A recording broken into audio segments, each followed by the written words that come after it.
A while ago, I received an email from a lady whom I had never met. She stumbled across my YouTube channel and she wanted to share something with me.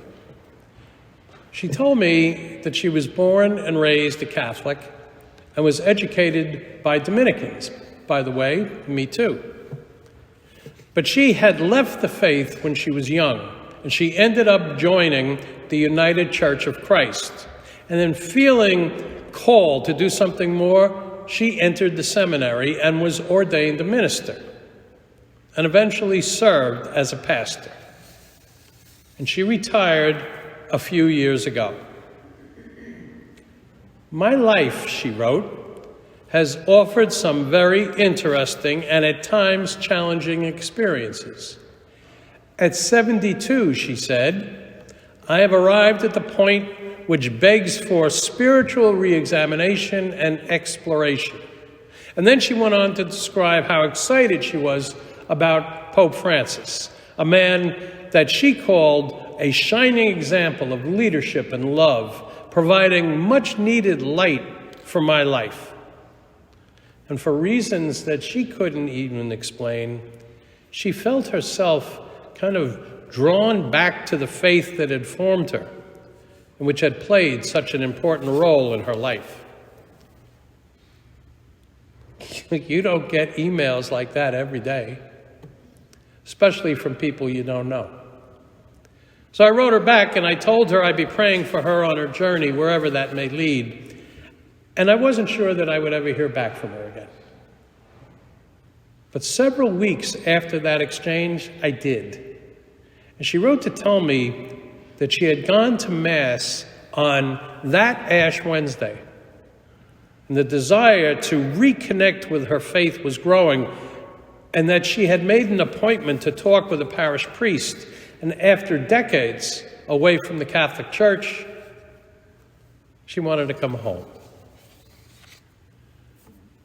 I thought about that woman and her journey when I was reading this weekend's gospel, because it's a story about another woman's journey. It is a story very much about conversion. And like so many conversions, it is brought about because of thirst. And even though it is Jesus who asked for the drink of water, ironically, it is the woman who is really thirsty. And isn't that true for all of us? We are all, in a sense, that woman at the well. We thirst. We thirst for love, or mercy, or understanding. We thirst for justice or peace. Our throats are parched by indifference and selfishness and cruelty. We feel ourselves spiritually dry. We thirst for a wholeness. We thirst for grace. And when we find it, like the woman at the well, not in ordinary water from a deep cistern, but we find it from Jesus. Among other things, this episode illustrates a recurring theme that happens in all of the Gospels. Encountering Jesus changes everything. We hear it in the Scriptures again and again. The blind see, the lame walk, the dead rise. The sinner is forgiven. A woman who just wanted to get some water finds her whole life is transformed. And so a conversion begins. And it is not a one-time event. It is the journey of a lifetime. Conversion is part of our own Lenten story. During this time, we are seeking to be something better than we were. 2.5 weeks ago, as a sign of that, we were all marked with ashes. And we joined Jesus in the desert. And now we spend the time looking more closely at who we really are. What have we become? What do we pray to be? And in our own deserts, we thirst.